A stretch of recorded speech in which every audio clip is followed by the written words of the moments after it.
On the surface, it's a modern-day fairy tale. A story of young love that blossomed on our television screens, a relationship that seemed to defy the odds and capture the hearts of millions. We've watched Elizabeth Johnston and Bryce Bolden grow together, from tentative first dates to the monumental step of moving into their own home. We've seen the sun-drenched picnics, the cozy movie nights, the shared laughter that echoes through the Johnston family home. Their social media feeds paint a picture of idyllic romance, a curated gallery of perfect moments that tell a simple, beautiful story. They are in love, and their future is bright. It's the story we all want to believe. But what if the story we're being sold is a lie? What if the fairy tale is a facade, a carefully constructed narrative designed to hide a much darker, more complicated truth? What if the smiles are hiding a silent struggle, and the love story is actually a story of entrapment? Everyone sees a fairy tale romance. But behind the scenes, Elizabeth Johnston is living in a prison built by her own father, and her relationship with Bryce is the lock on the door. Before we peel back the layers of this carefully constructed reality and expose the shocking truth that has been hiding in plain sight, do us a huge favor. If you're tired of the sugar-coated narratives and want the real, unfiltered story behind the 7 Little Johnstons, then hit that like button right now. And make sure you subscribe to 7 Little Couple and turn on all notifications. We are the only channel brave enough to bring you the exclusive theories and insider reports that reveal what's really going on behind the cameras. You don't want to miss a single update. Now, let's get back to the story. To understand the trap, you must first understand the bait. And the bait, in this case, is the illusion of the perfect relationship. For over 5 years, Elizabeth and Bryce have been presented to the world as the golden couple of the Johnston family. They are the benchmark, the standard against which all other relationships are measured. Think about it.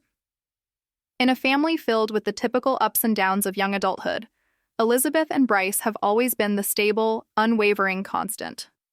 Their commitment is long-term, a marathon in a world of romantic sprints. This longevity is constantly highlighted, used as proof of their deep and unshakable bond. We are told, again and again, that they are meant to be. Bryce's integration into the Johnston clan is a key chapter in this official story. He isn't just Elizabeth's boyfriend. He's practically an honorary Johnston.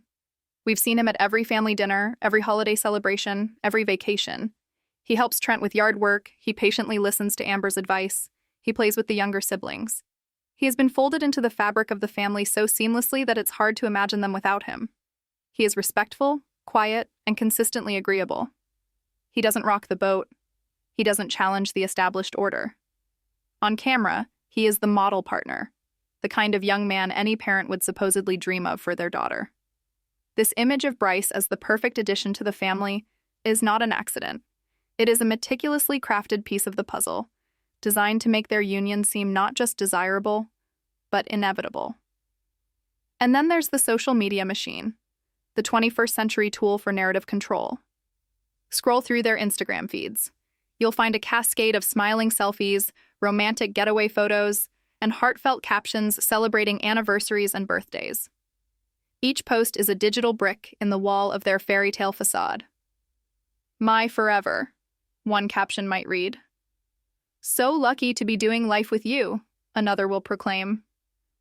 These posts are consumed by millions of fans who leave comments gushing about how they are couple goals and the definition of true love. This public perception is powerful. It creates an echo chamber where the official story is amplified and reinforced, making it almost impossible to question. The sheer volume of proof of their happiness is overwhelming. We see them buying a house, a tangible symbol of their shared future. We see them navigating the challenges of cohabitation with what appears to be grace and maturity. Everything we are shown, every clip selected by the editors, every photo posted online, is designed to lead us to one simple conclusion. Elizabeth and Bryce are a perfect match, destined for a lifetime of happiness. This is the official story. It is clean, it is simple, and it is what the family, the network, and the fans all want to believe.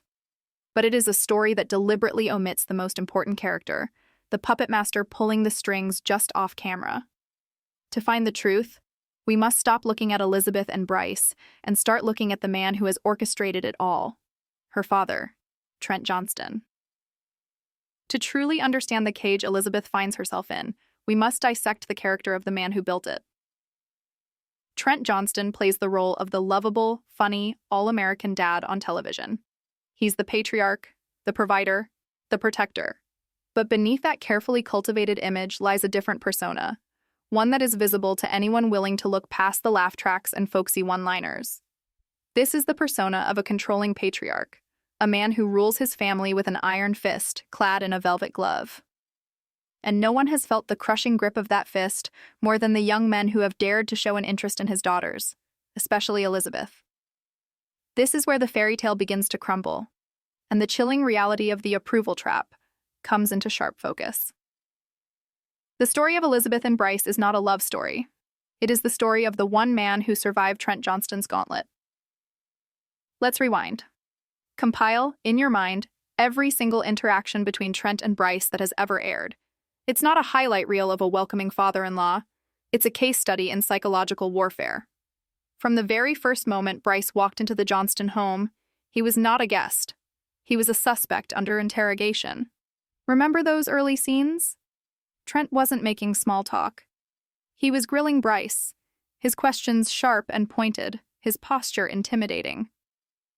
"What are your intentions with my daughter? What kind of job do you have? How are you going to provide for her?" These weren't the questions of a concerned father. They were the opening salvos of a campaign of dominance and control. Trent's tone was never warm or welcoming. It was skeptical, demanding, and laden with the unspoken threat that Bryce was not, and would likely never be, good enough. This initial grilling was just the beginning. It was the entry exam to a multi-year course in pleasing Trent Johnston. The most relentless and telling part of this gauntlet has been the constant, suffocating pressure Trent has applied to Bryce about his career and finances. It's a recurring theme, a drum that Trent beats in nearly every season. He relentlessly criticizes Bryce's job, questioning its stability, its income, its benefits. The message is clear: your current station in life is inadequate. You are not a sufficient provider for my daughter. This framing is crucial. Trent presents this as fatherly concern, as simply wanting the best for Elizabeth. But what it truly is a mechanism of control. By constantly moving the goalposts of financial acceptability, Trent keeps Bryce in a perpetual state of striving, always seeking approval, always trying to measure up to an impossible standard. He's not just evaluating Bryce as a partner, he's molding him into the provider he wants for Elizabeth, ensuring that her future life will fit within the narrow confines of Trent's own values and expectations. The constant pressure about marriage is another turn of the screw. When are you going to buy a ring? What's the timeline here? It's played for laughs on the show, a running gag about an eager father. But look closer. It's not a joke, it's a command. Trent is not asking, he is telling. He is dictating the pace and direction of their relationship, leaving no room for Elizabeth or Bryce to figure things out for themselves. The decision to get married has been subtly, or not so subtly, taken out of their hands. It has become an expectation, a foregone conclusion orchestrated by Trent.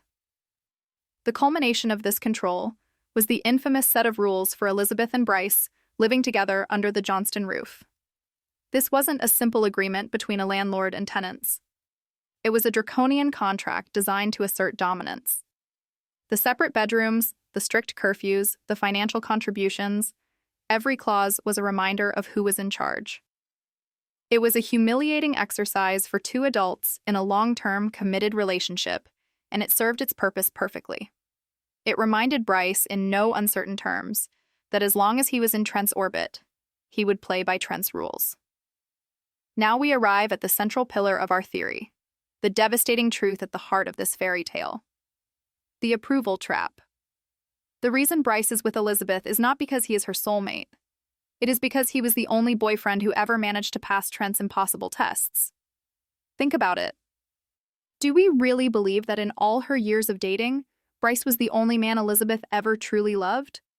Or is it more likely that he was the only one willing to endure the relentless hazing, the constant scrutiny, and the psychological manipulation? It's not that Elizabeth chose Bryce.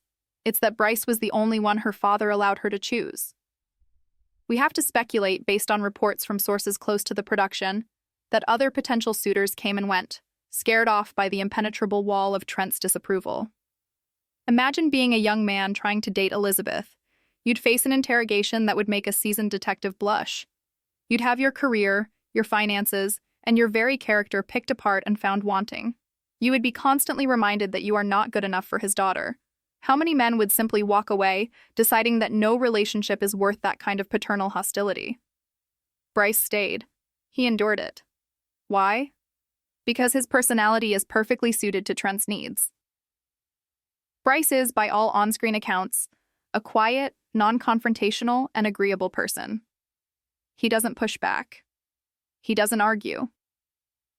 He takes Trent's advice and criticism with a polite nod. He is, in essence, malleable. He is the perfect clay for Trent to mold into his ideal son-in-law. A more assertive, independent man would have clashed with Trent immediately. He would have told Trent to back off, to respect their autonomy as a couple. That man would have been branded as disrespectful and arrogant, and he would have been run out of Elizabeth's life in short order. Bryce, by virtue of his compliant nature, survived. He passed the tests not by being the best partner for Elizabeth, but by being the most manageable partner for Trent. Elizabeth was not a participant in this process. She was the prize. The grand reward for the one suitor who could successfully navigate the labyrinth of her father's ego and control. And this is where the trap is set. This entire narrative has been building to a single devastating point. The theory that we believe explains everything, a theory supported by subtle clues and insider whispers that have been ignored for far too long. Elizabeth Johnston is not with Bryce Bolden because he is the love of her life. She is with him because the path of least resistance was to be with the one and only boyfriend her father finally grudgingly approved of. And now, after 5 years, a shared home, and the crushing weight of public expectation, she is in far too deep to ever get out. Let's be clear. This is not to say that Elizabeth has no affection for Bryce. After years together, a bond has certainly formed. He is kind, he is stable, he is a familiar comfort. But we must distinguish between genuine, soul-deep love and a relationship born of circumstance and familial pressure. What we are witnessing is not the culmination of a great romance, but the endgame of a long, calculated campaign of psychological conditioning. From a young age, Elizabeth, like all the Johnston children, has been conditioned to seek the approval of her parents, particularly her father. Trent's approval is the ultimate currency in the Johnston household. To receive it is to be successful. To be denied, it is to be a failure. Elizabeth saw what happened when her siblings made choices that Trent and Amber disapproved of. She saw the tension, the arguments, the emotional strain. She learned, as all children in such environments do, how to navigate the minefield to maintain peace. So, when Bryce came along, this quiet, respectful young man who, unlike others before him, was willing to bow his head and endure Trent's gauntlet, he represented something more than just a potential partner. He represented a solution. He was the key to unlocking her father's approval in the romantic sphere of her life. By choosing Bryce, or rather, by accepting the choice that was implicitly made for her, Elizabeth could finally achieve peace.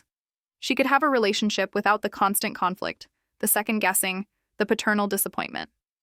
The path of least resistance was not a path to true love, but a path to tranquility. It was a strategic, perhaps even subconscious decision to choose the man who would cause the least amount of friction within her family's rigid power structure. Now consider the consequences of this choice. She is in too deep to get out. Let's play out the hypothetical scenario. What if Elizabeth woke up tomorrow and realized she wasn't truly in love with Bryce? What if she wanted to end the relationship and explore what else life has to offer? Imagine the fallout. The emotional cataclysm that would erupt within the Johnston family would be immense. It would not just be a simple breakup. It would be a direct repudiation of her father's judgment. She would be, in effect, telling Trent, "You were wrong. The man you spent years vetting, the one you finally approved of, was not the right one for me." The wrath she would face would be unlike anything we have ever seen on the show. Trent's disappointment would be monumental. He would see it as a personal failure, a reflection on his ability to guide his children. He would see it as an act of rebellion. She would be branded a failure and a disappointment not just by her father, but likely by her mother as well. Amber, who has stood by Trent's side through every decision, would reinforce his narrative. Elizabeth would be seen as fickle, ungrateful, and foolish for throwing away a perfectly good man, who had worked so hard to earn their family's acceptance. The emotional pressure would be unbearable. She would not just be losing a boyfriend, she would be risking the entire foundation of her relationship with her parents. She would be choosing a lonely, uncertain path of independence over the warm, albeit suffocating, embrace of familial approval. Is it any wonder she stays? The prison isn't made of steel bars.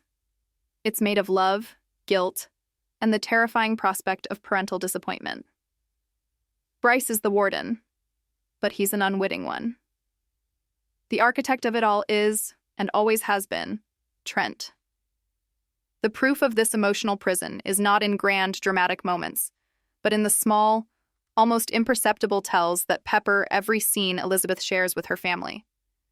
This requires us to move beyond what we are told, and to start observing what we are shown. We must overanalyze Elizabeth's body language, her expressions, her tone of voice, because in these subtle cues, the truth of her situation is screaming to be heard. Let's engage in what some might call speculation, but we call it close observation, a forensic analysis of the on-screen evidence. Watch any scene where Elizabeth, Bryce, and her parents are discussing the future, the wedding, the house, the next steps. Look closely at Elizabeth's face. While Trent and Amber are beaming, laying out their vision for her life, Elizabeth's smile often appears strained. It's a polite smile, a practiced smile. It doesn't always reach her eyes. We've received reports from crew members who have described a visible shift in her demeanor when the cameras are on versus when they are off.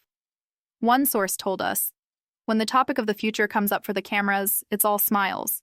But during breaks, she often looks distant, almost tired. It's like she's playing a role and is exhausted when she can finally drop character. Is this concrete proof? No. But it is a piece of the puzzle. Look for the signs of distress, the micro-expressions that betray her inner conflict. A slight tensing of the jaw when Trent makes a joke about Bryce needing to hurry up with a proposal. A fleeting look of anxiety in her eyes when her parents discuss the financial implications of her and Bryce's life together. A forced, slightly too high-pitched laugh when the family pressure becomes overwhelming. These are not the reactions of a woman blissfully and freely in love. These are the telltale signs of a person under immense pressure, a person who is constantly performing, constantly trying to meet expectations and keep the peace. Her body language often screams what her words cannot say. Notice how in many family scenes her posture is closed off. Her arms might be crossed or she might be physically leaning slightly away from the center of the conversation, as if trying to create distance. Contrast this with her interactions with her siblings when her parents are not around. She appears more relaxed, more genuine, more herself. The forced nature of her happiness is most apparent when the entire family unit is assembled, and the parental gaze is upon her. One particular scene stands out in our analysis. The family was discussing Elizabeth and Bryce's new house. Trent was, as usual, dominating the conversation, talking about responsibility and mortgages and the right way to do things. The camera cut to Elizabeth for a reaction. For a split second, her face was a mask of pure exhaustion. The smile was gone. Her eyes were heavy. Then, as if realizing the camera was on her, the bright, happy Elizabeth persona snapped back into place. The smile returned, she nodded in agreement with her father, and the moment was over. Most viewers would have missed it. It was a flicker, a crack in the facade. But for those of us watching closely, it was everything. It was a glimpse of the real woman behind the reality TV character, a woman who is tired of playing the part. That's not the smile of a woman in love. That's the smile of a woman trying to keep the peace. That is the smile of a hostage who has developed a fondness for her captors, but is a hostage nonetheless.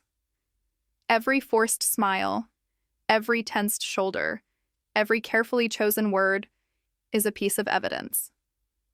Elizabeth has learned that her happiness is secondary to her family's harmony, and the price of that harmony is her own freedom of choice. She is trapped, and the most heartbreaking part is, she has to pretend she's not. And so, we are left with this chilling image. Elizabeth Johnston, the fairy tale princess, smiling for the cameras while her eyes betray a story of quiet desperation. We have laid out the theory, we have examined the evidence of her father's suffocating control, and we have analyzed the subtle cracks in her carefully constructed facade. The trap is not just set, it has been sprung. Elizabeth is now living in the consequence of a choice she may not have even realized she was making. The choice to prioritize peace over passion, approval over autonomy. To fully grasp the terrifying permanence of her situation, we must look at how this trap is reinforced daily, not just by her father, but by the very structure of her life, a structure that has been meticulously designed to make escape impossible. Let's compare her journey to that of her siblings, because the contrast is not just telling. It is the most compelling proof we have. Look at Anna. Anna is the rebel, the free spirit. She has consistently challenged Trent and Amber's authority, from her choice of career to her desire for independence. And what has been the result? Constant conflict. She has been criticized, lectured, and emotionally sidelined. Her struggles have been a central storyline for seasons, a cautionary tale broadcast to her siblings. This is what happens when you defy us. Now, look at Jonah. His journey has been fraught with anxiety and a desperate, often failing, attempt to meet his father's expectations for financial and personal responsibility. His stumbles have been met with lectures and visible disappointment from Trent. The message to the other children is crystal clear. The path of defiance is paved with pain, and the path of inadequacy is paved with shame. Now hold those examples up against Elizabeth. Her path has been, by comparison, remarkably smooth. Why? Because she chose the one partner who would not make waves. She has been praised for her maturity, her stability, her good choices. Her relationship with Bryce is constantly held up as the gold standard, the shining example of how to do things the Johnston way. She is the success story. But what if her success is not a measure of her happiness, but a measure of her compliance? Elizabeth has watched her siblings get battered by the emotional storm of their father's disapproval. She has seen the price of rebellion and the agony of falling short. Her relationship with Bryce is her safe harbor. It is her shield against that storm. Breaking up with him would mean willingly sailing directly into the hurricane that she has so cleverly and carefully avoided for all these years.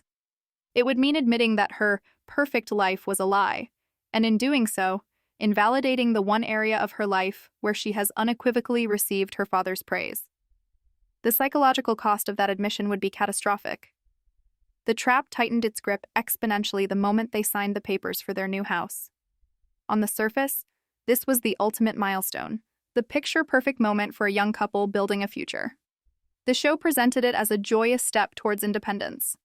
But we must reframe this event for what it truly was: the forging of a new, powerful link in the chain holding her in place. A house is not just a home. It is a financial entanglement, a long-term commitment that is infinitely more complicated to undo than a simple cohabitation agreement. Let's dissect how this likely played out behind the scenes, based on what we know of Trent's character. Do we honestly believe that Trent simply stood back and let them handle this monumental financial decision on their own? Absolutely not.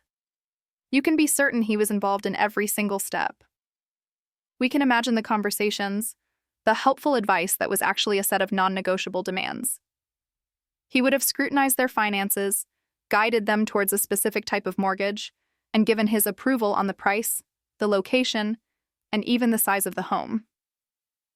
His involvement would have been framed as a father helping his daughter, but the underlying purpose was control. He was ensuring that their future was literally built on a foundation he approved of. This house is now a golden handcuff.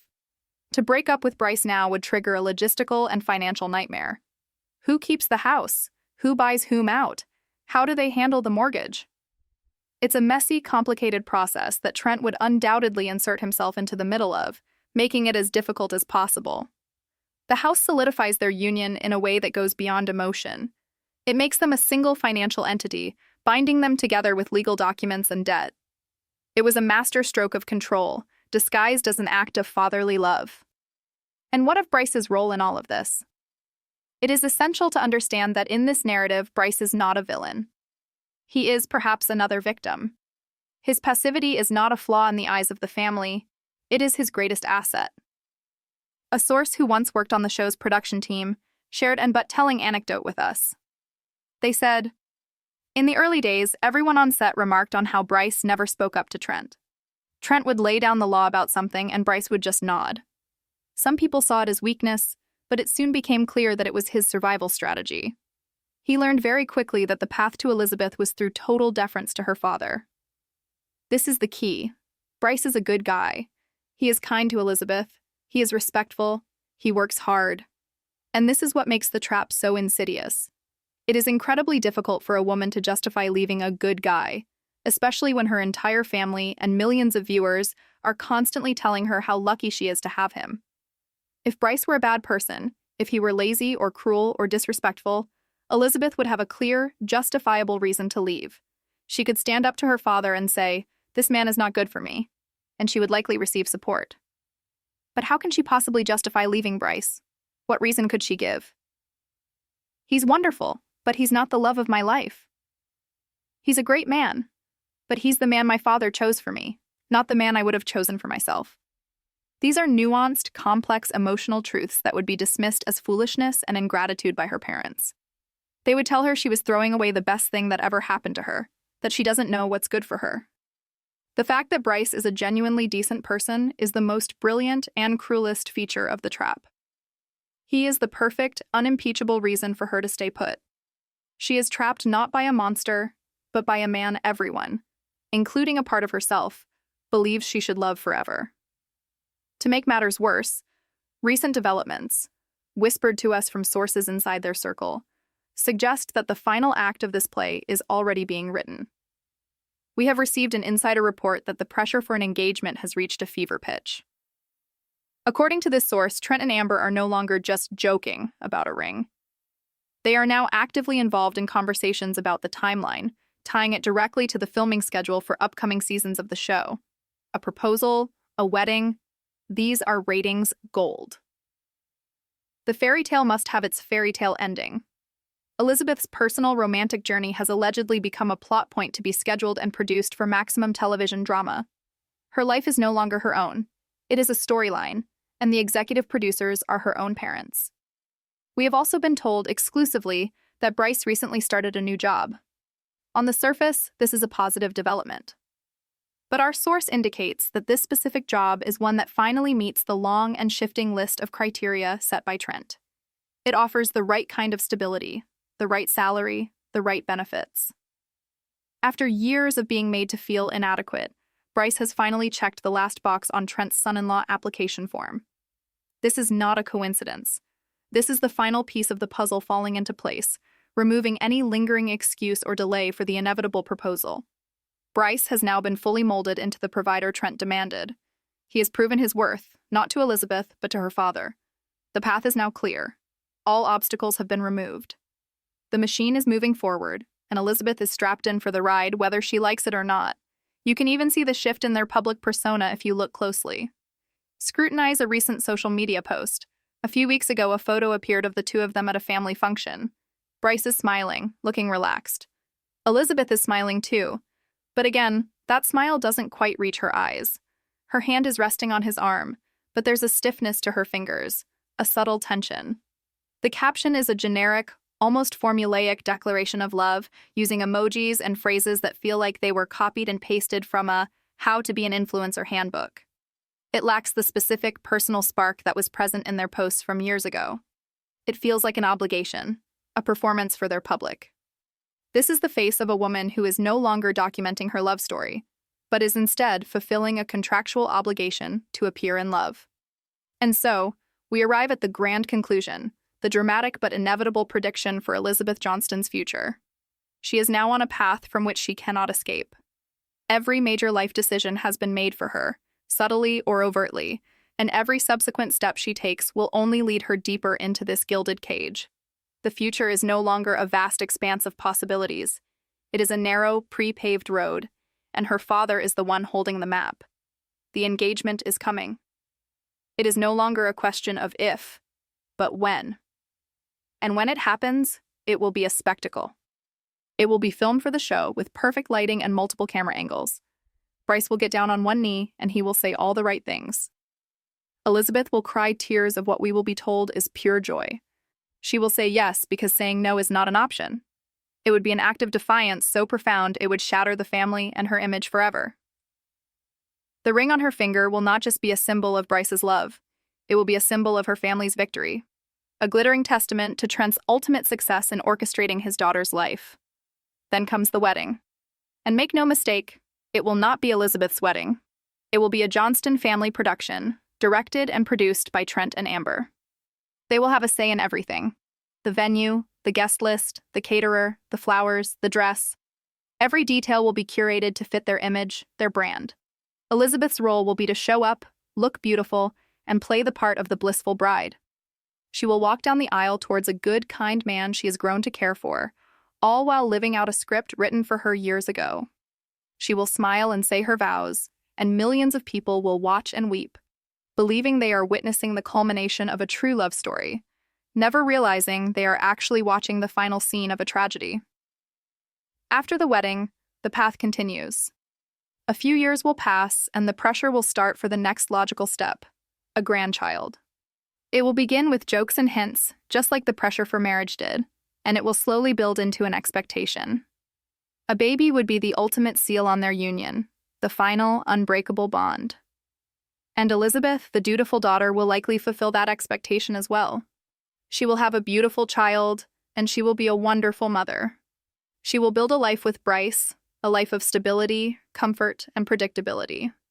From the outside, she will have everything a person is supposed to want: a loving husband, a nice home, a beautiful family. She will live the American dream, Johnston style. But in the quiet moments, when the cameras are gone and the house is still, will she ever wonder about the life she didn't get to choose? Will she ever dream of the passions she never pursued, the places she never saw, the person she might have become if she hadn't been so afraid to disappoint her father? She found a good guy in Bryce, a partner who was safe, stable, and parent-approved.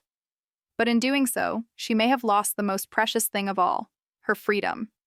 Her freedom to make mistakes, to be messy, to fall in love with the wrong person, and to figure out who she really is on her own terms. She traded a world of infinite, terrifying possibilities for a single, safe, pre-approved path. And this leads us to the final, most haunting question of all. Does she even realize she's trapped?